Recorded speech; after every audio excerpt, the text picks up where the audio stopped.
Bonjour à tous. Aujourd'hui, nous allons voir ensemble comment faire un état des lieux lors d'un départ. Pour commencer, ouvrez l'application WeProve. Ensuite, cliquez sur le module Carlely. Sélectionnez le module CarSitter avec le client. Choisissez ensuite l'option État des lieux Rent-A-Car CarSitter avec le client. Dans la section CarSitter, veuillez saisir les informations du CarSitter. Cliquez sur Étape suivante. Dans la section Client, renseignez le numéro de la réservation et l'adresse e-mail du client.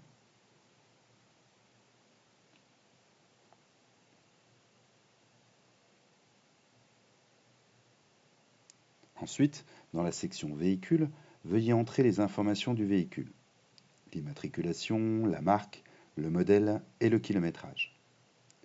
Vous pouvez également importer, si vous le souhaitez, les informations d'un véhicule déjà présent dans l'application WeProve via le bouton Importer les informations du parc. En saisissant l'immatriculation, l'application retrouvera automatiquement les infos déjà renseignées dans l'application.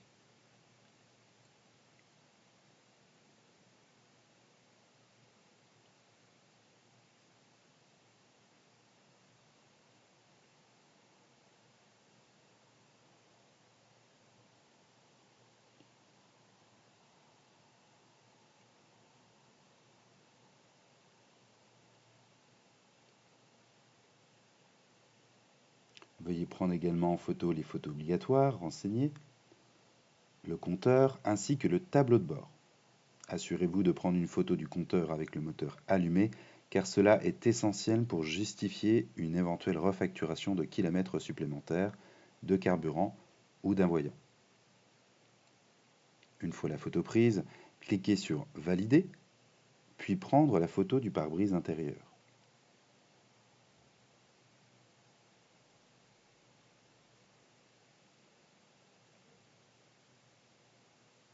Notez qu'il existe des champs facultatifs et obligatoires à remplir dans la checklist.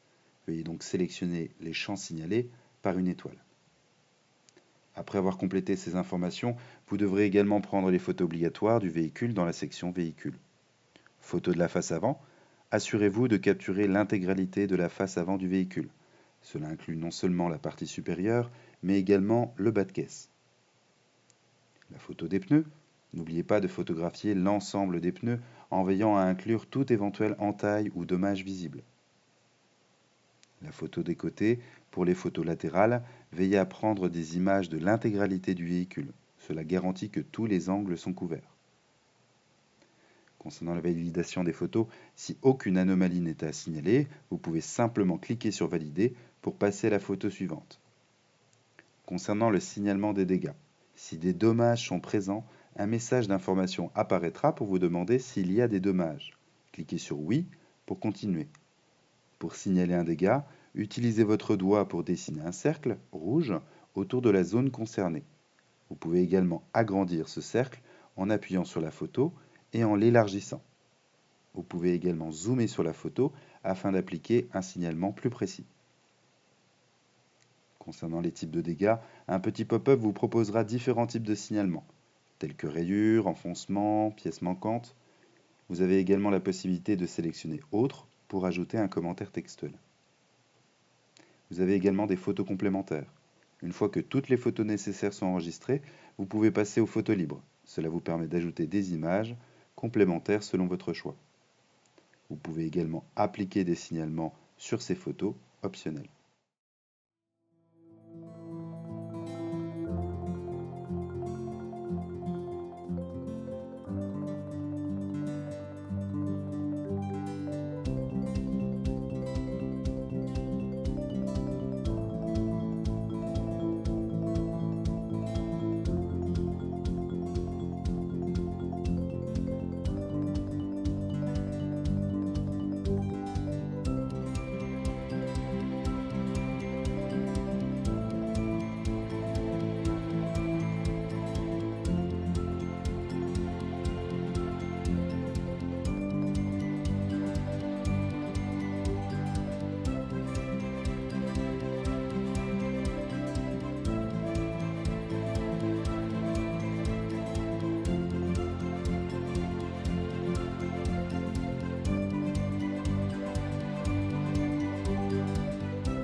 Vérification des champs obligatoires. Si vous avez omis de renseigner un champ obligatoire, une petite icône apparaîtra en haut de l'écran, indiquant le nombre de champs manquants.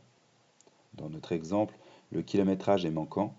Si le kilométrage n'a pas été renseigné, vous ne pourrez pas passer à l'étape de finalisation tant que tous les champs obligatoires ne seront pas complétés.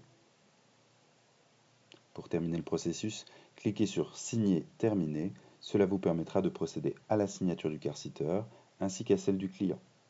Ensuite, cliquez sur Valider pour transmettre votre inspection.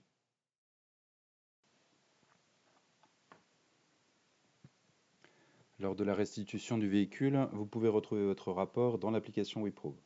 Accédez à la section Rapport et cliquez sur l'onglet À comparer. Pour rechercher le rapport, saisissez l'immatriculation du véhicule dans le champ de recherche ou éventuellement le numéro de réservation. Une fois que la vignette du rapport s'affiche, cliquez sur Inspecter pour procéder à la comparaison. Comme lors de l'étape initiale, vous devrez renseigner les informations du car-sitter. Dans la section Client, vous trouverez les informations relatives au client, c'est-à-dire le numéro de réservation, ainsi que l'email du client. Dans la section Véhicule, vous aurez accès aux détails du véhicule. Il ne vous reste plus qu'à renseigner les champs obligatoires, tels que le niveau de carburant et le kilométrage. N'oubliez pas de prendre une photo du compteur allumé pour justifier d'éventuelles refacturations, telles que des kilomètres supplémentaires ou des frais de carburant. Vous devez renseigner quelques éléments complémentaires, tels que la checklist, papier du véhicule et kit de sécurité. Une fois les éléments obligatoires renseignés, cliquez sur le bouton Étape suivante pour accéder à la section dédiée aux photos. Si aucun dommage n'est à signaler, veuillez prendre les photos obligatoires, Retour, et cliquez sur le bouton Signer et terminer. En revanche, si des dégâts ont été constatés durant la location, vous allez devoir reprendre une photo du dégât à signaler en sélectionnant le bouton Différent. Cela vous permettra de prendre une photo et d'ajouter un dommage à l'aide de l'outil de signalement cercle rouge. N'oubliez pas de cliquer sur Valider après avoir ajouté les informations nécessaires. Pour rappel, si vous avez omis de renseigner un champ obligatoire, une petite icône apparaîtra en haut de l'écran indiquant le nombre de champs manquants. Par exemple, si le kit de sécurité n'a pas été renseigné, vous ne pourrez pas passer à l'étape de finalisation tant que tous les champs obligatoires ne sont pas complétés.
Une fois les photos réalisées, pour terminer le processus, cliquez sur Signer terminé.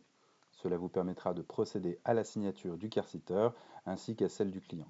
Ensuite, cliquez sur Valider pour transmettre votre inspection. Veillez à attendre la fin du chargement pour recevoir la confirmation que le rapport a bien été finalisé. Vous pouvez également consulter votre rapport dans l'onglet Rapport, Terminé, où vous retrouverez tous les champs renseignés. Nous espérons que ce tutoriel vous a été utile. N'hésitez pas à poser des questions si vous avez besoin de précision.